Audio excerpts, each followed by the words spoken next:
Hello student, welcome back to my channel. আজকে আমি তোমাদের পাঠশালা বাংলা ইনস্টিটিউটের পক্ষ থেকে সবাইকে স্বাগত জানাই। আজকে আমি এই ক্লাসে তোমাদের অষ্টম শ্রেণীর যে দ্বিতীয় অধ্যায় অদ্ভুত অতিথেয়তা, সেই অদ্ভুত অতিথেয়তা থেকে যে প্রশ্নগুলি, সেই প্রশ্নগুলি আমি তোমাদের সামনে নিয়ে এসেছি। আজকে আমি তোমাদের অদ্ভুত অতিথেয়তা থেকে 2 দাগের যে প্রশ্নগুলি আছে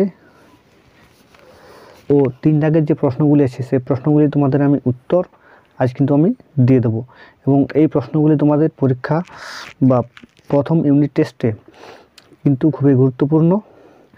তো আমার এই পাঠশালা বাংলা ইনস্টিটিউট চ্যানেলের পক্ষ থেকে তোমাদের সকলকে স্বাগত জানাই, এবং তোমরা এইখান থেকে অষ্টম শ্রেণীর সমস্ত বিষয়ের নোটস ও সাজেশন কিন্তু তোমরা এই চ্যানেল থেকে পেয়ে যাবে। অষ্টম শ্রেণীর সমস্ত বিষয়ের নোটস ও সাজেশন পাওয়ার জন্য আমার চ্যানেলটি সাবস্ক্রাইব করো। যারা এখনও সাবস্ক্রাইব করোনি তারা কিন্তু করে নাও, এবং পাশে থাকা বেল আইকনটি প্রেস করে নাও, যাতে আমার সমস্ত ভিডিও তোমাদের সামনে সবার আগে পৌঁছে যায়। তো আজ আমরা দেখে নিই যে অদ্ভুত অতিথেয়তা আছে, সেই পড়া থেকে 2 দাগের যে প্রশ্নগুলি, সেই প্রশ্নগুলি কিন্তু আমরা দেখে নেব। তো আমাদের প্রথম প্রশ্ন আছে, নিচের প্রশ্নগুলি একটি বাক্যে উত্তর দাও। প্রথম প্রশ্ন, অদ্ভুত অতিথেয়তা গল্পে কোন কোন সেনাপতির প্রসঙ্গ রয়েছে? আমাদের উত্তর হয়ে যাবে, অদ্ভুত অতিথেয়তা গল্পে আরব সেনাপতি ও মুর সেনাপতির প্রসঙ্গ রয়েছে।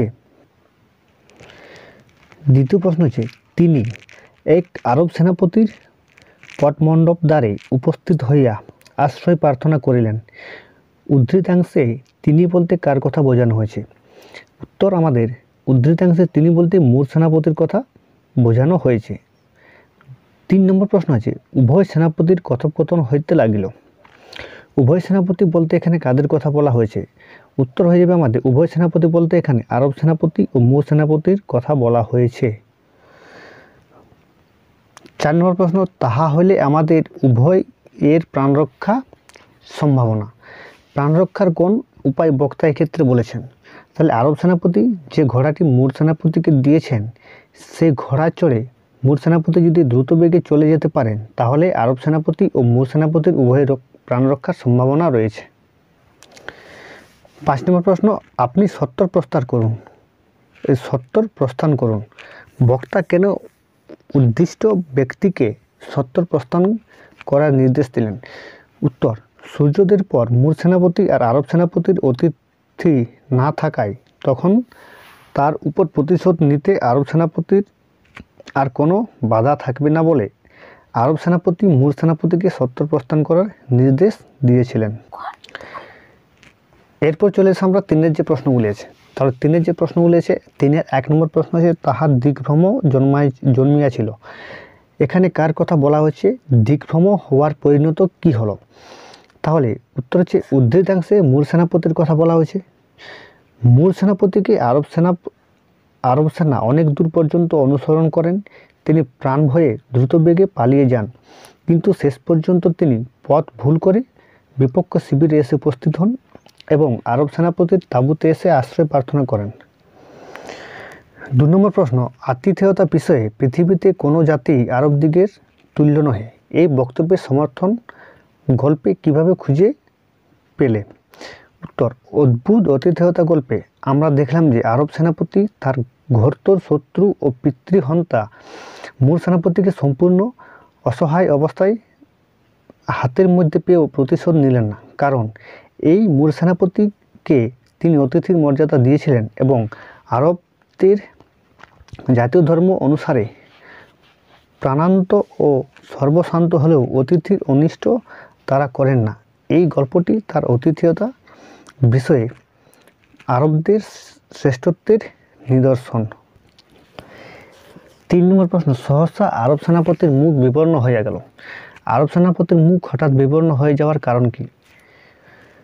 উত্তর, ঈশ্বরচন্দ্র বিদ্যাসাগর লেখা উদ্ভিদ আতিথেয়তা গল্পে শত্রুপক্ষ আরব সেনাপতির শিবিরে আশ্রয়প্রার্থী মুর সেনাপতির বিশ্রাম, আহার, জল গ্রহণের পর কিছুটা সুস্থ হলে উভয় সেনাপতির কথোপকথন রত হলেন। তাদের গল্পের বিষয় ছিল পূর্বপুরুষদের সাহস, পরাক্রম, সংগ্রাম, কৌশল ইত্যাদি। কথোপকথনকালে আরব সেনাপতি বুঝতে পারেন যে এই মুর সেনাপতি তার পিতৃহন্তা, কিন্তু তখনই প্রতিশোধ গ্রহণও সম্ভব নয়, কারণ সেই মুহূর্তে মুর সেনাপতি তার অতিথি, আর এই কারণেই মনের যন্ত্রণা আরব সেনাপতির মুখ বিবর্ণ হয়ে উঠেছিল। সন্দিহান চিত্তে শয়ন করিলেন। এখানে কার মনের সন্দেহের কথা বলা হয়েছে, তার মনের এই সন্দেহের কারণ কি? বিদ্যাসাগরের অদ্ভুত আতিথেয়তা গল্পে মুর সেনাপতির মনের সন্দেহের কথা এখানে বলা হয়েছে। তার মনের সন্দেহের কারণ কি? মুর সেনাপতি আরব সেনাপতির শিবিরে বিশ্রাম লাভ ও খাদ্যাগ্রহণ করে কিছুটা সুস্থ হলে উভয় সেনাপতি তাদের পূর্বপুরুষদের সাহস, পরিক্রম ও সংগ্রাম কৌশল বিষয়ে কথোপকথন করছিলেন। এমন সময় হঠাৎ আরব সেনাপতির বিবর্ণ মুখে সেখান থেকে চলে গেলেন, কিন্তু পরে তিনি মুর সেনাপতিকে বলে পাঠালেন তিনি অসুস্থ, তাই উপস্থিত থেকে অতিথির সেবা করতে পারছেন না। মুর সেনাপতির আহার ও শয্যা প্রস্তুত আছে। পরের দিন ভোরে তার যাত্রার জন্য একটি তেজি ঘোড়ার প্রস্তুত থাকবে। যাত্রাকালে আরব সেনাপতি তার সঙ্গে দেখা করবেন। কী কারণে আরব সেনাপতি এরকম বলে পাঠালেন তা বুঝতে না পেরে মুর সেনাপতির মনে সন্দেহের সৃষ্টি হয়েছিল। পরের প্রশ্ন, তাহার অনুসরণ করিতেছিল। কে কাকে অনুসরণ করেছিলেন, তার অনুসরণের কারণ কি? উত্তর, আরব সেনাপতি মুর সেনাপতিকে অনুসরণ করছিলেন। তার অনুসরণের কারণ কি? আরব সেনাপতি জানতে পেরেছিলেন যে তার অতিথি এই মুর সেনাপতি তার পিতৃহন্তা, কিন্তু অতিথির ক্ষতি সাধন আরবদের ধর্মবিরুদ্ধ কাজ। তাই নির্বিঘ্নে রাত কাটানোর পর মুর সেনাপতি যখন আরব সেনাপতির কাছ থেকে বিদায় নিলেন, তখন পিতৃহত্যার প্রতিশোধ গ্রহণের জন্য তিনি নিজের শিবিরের দিকে গমনোদ্যত মুর সেনাপতিকে অনুসরণ করেছিলেন।